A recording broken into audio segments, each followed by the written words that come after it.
kesempatan ini perlu saya sampaikan background daripada Mandalika, karena saya ditanya pendapat saya secara provisional bagaimana saya melihat Mandalika. Yang pertama, yang perlu saya sampaikan bahwa kami sebetulnya adalah menyelesaikan problematika yang ditinggalkan, Pak Ketua. Jadi kalau saya ditanya, saya juga, kalau uangnya hari ini 1 triliun saya minta untuk pengembangan, saya pasti tidak akan minta. Tetapi 1 triliun ini adalah menyelesaikan hutang yang ditinggalkan oleh sebelum kami mengambil alih Mandalika. Jadi ini adalah penyelesaian hutang yang 1 triliun. Sebagai gambaran Bapak Pimpinan, itu waktu kita mengambil alih Mandalika, itu posisinya adalah mereka mempunyai short term liabilities 1,2 triliun. Mereka mempunyai long term liabilities 3,4 triliun. Dengan sumber repayment capacity hanya dari Nusa Dua.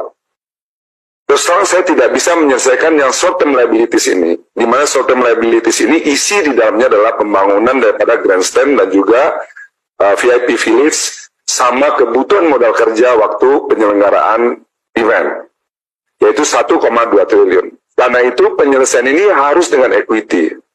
Ini yang menyebabkan kerugian Mandalika itu setiap tahun itu akan semakin besar. Karena ada mismatch, tidak hanya rugi, tetapi juga secara cash flow dia menjadi negatif. Karena EBITDA-nya hanya 80 miliar, kewajibannya jauh lebih besar yang menjadi cicilan jatuh temponya. Apa yang kami lakukan adalah membagi 4 kriteria membagi ke dalam 4 business unit supaya problematika Nusa Dua ini kita bisa zoom in. Root cause problemnya apa? Mandalika ini problemnya adalah kita melakukan hutang terhadap pembangunan infrastruktur. Sehingga akibatnya apa? Muncul biaya depresiasi di dalamnya, dan muncul biaya cicilan di dalamnya, dan muncul biaya maintenance di dalamnya, yang mana investasi ini tidak memberikan revenue tambahan.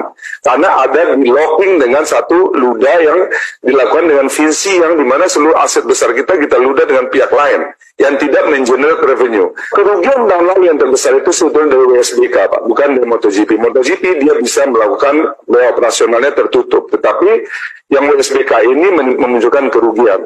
Sehingga apa yang kami lakukan adalah kami akan melakukan renegosiasi untuk menghilangkan WSBK ini. Sehingga nanti WSBK-nya akan turun, akan kita hilangkan sehingga tidak muncul biaya di dalam penyelenggaraan WSBK yang itu sebetulnya eventnya tidak menarik crowd dan tidak menarik juga sponsorship.